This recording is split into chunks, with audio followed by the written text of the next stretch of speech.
Netflix's Squid Game captivated the world with its deadly, high-stakes competition. But like most television, it relied on the traditional magic of Hollywood, carefully rehearsed scripts, stunt doubles, and heavy CGI to build its lethal world. YouTube creator MrBeast decided to replicate that fictional world in a physical space. He gathered 456 real people, spent $3.5 million on sets, and offered a cash prize of $456,000.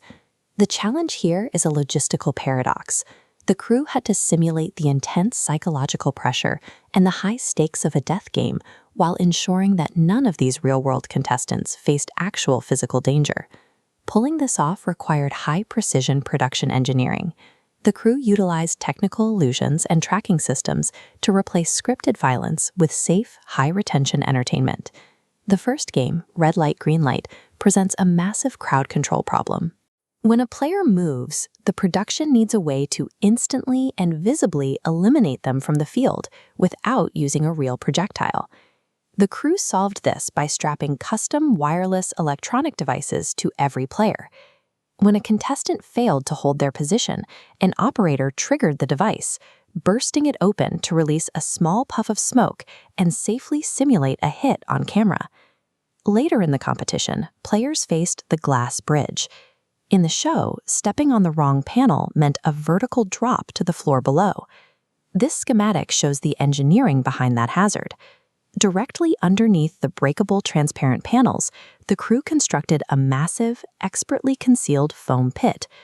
When a player chose the wrong step, they simply dropped into the cushioning below.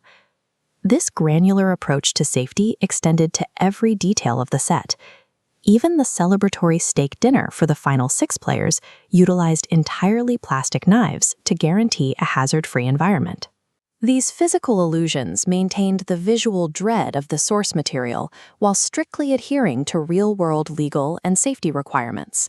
The physical sets are only half the equation. The crew also had to figure out how to generate unscripted, genuine emotional betrayals between contestants, particularly for the intense, sudden death marbles game. This connection map reveals the production's invisible surveillance system. Throughout the earlier games, the crew secretly monitored background interactions, tracking exactly which contestants were forming genuine social bonds. The producers then weaponized this relationship data. When the marbles round began, they forced these newly bonded friends to partner up, knowing that only one could survive, and they would have to eliminate their best friend to move on. The production team also monitored the crowd for natural protagonists, like standout players number 067 and 456, ensuring the audience had recognizable contestants to root for amid the chaos. Producing emotional weight in unscripted content requires deliberate engineering through background data tracking and applied psychological pressure. Translating a script into reality hits breaking points where fictional games are either impossible or unsafe to run with real people. The first major structural pivot happened mid-competition.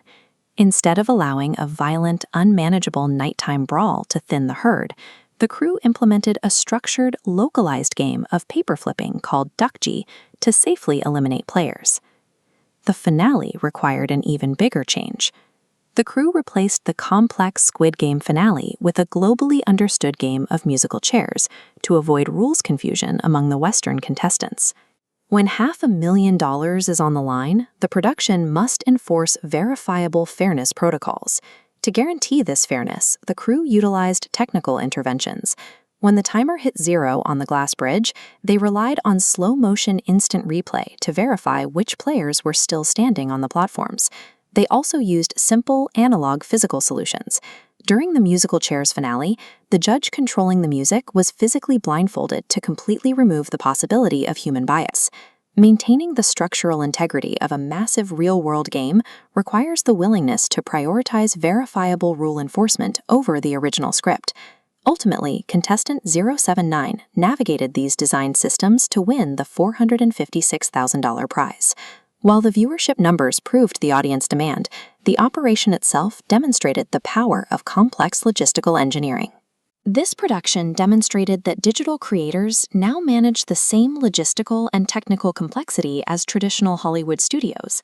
By blending massive practical sets with covert psychological tracking and real-time rule adaptations, the crew established a repeatable framework for event-level internet television.